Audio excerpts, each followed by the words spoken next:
በእኔ እምነት ግን የኢትዮጵያዊነት ፋይዳ በጣም ጥልቅ ነው፣ በጣም መሰረታዊ ነው።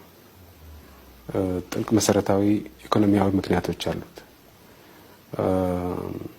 80 ሚሊዮን ህዝብ አንድ ላይ ስናጨበጭብ ይበልጥ እንደመጣለን፣ ይበልጥ ጠንካራ ተወዳዳሪ እንሆናለን። ተመጋጋቢ ኢኮኖሚ ነው ያለን። በፖለቲካው መስክ እንደዚሁ የሀገራችን ደህንነት በማስጠበቅ መልኩ እንደዚሁ ከትምህርት አኳያ ስንሄድ ተበጣጥሰን የምናገኘው የቴክኖሎጂ አቅምና አንድ ላይ ተሰባስበን የምናገኘው የቴክኖሎጂ አቅም የተለያየ ነው የሚሆነው።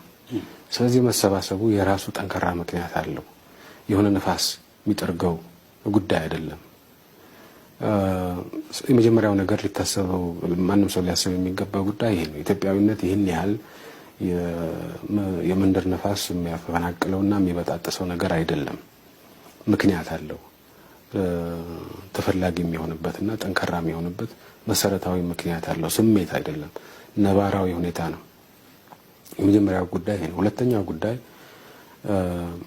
ኢትዮጵያዊነት ህብረታችን፣ አንድነታችን በልዩነታችን ላይ የተመሰረተ ነው። በሃይማኖት የተለያየን፣ በብሔር ብሔረሰብ የተለያየን፣ በጾታ በእድሜ የተለያየን። ኢትዮጵያዊነታችን ይህንን ማስተናገድ የማይችል ከሆነ፣ ይህንን የማያከብር ሴሌብሬት የማያደርግ ከሆነ የጥንካሬው ምንጭ ይደርቃል። ሞኖክሮም፣ አንድ ቀለም፣ አንድ ባህል፣ አንድ ቋንቋ፣ አንድ ሃይማኖት ስላለን አንድ ህዝብ የምንሆን ከሆነ ኢትዮጵያ እንደዛ አይደለችም። ልዩነታችን የጥንካሬያችን ምንጭ እንዲሆን ከተፈለገ ግን ይህንን ልዩነት ለማስተናገድ ለማቀፍ መቻል አለብን። ስለዚህ ሙስሊም ኢትዮጵያዊ፣ ክርስቲያን ኢትዮጵያዊ፣ ሁሉም ኢትዮጵያዊ ናቸው።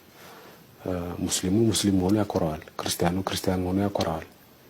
በሙስሊምና በክርስቲያን መካከል ዲሞክራሲያዊ ግንኙነት ይኖራል። የተለያዩ ብሔረሰቦችም እንደዛው፣ ወጣትና የእድሜ ባለጸጎችም እንደዛው፣ ወንዶችና ሴቶችም በእኩልነት ላይ የተመሰረተ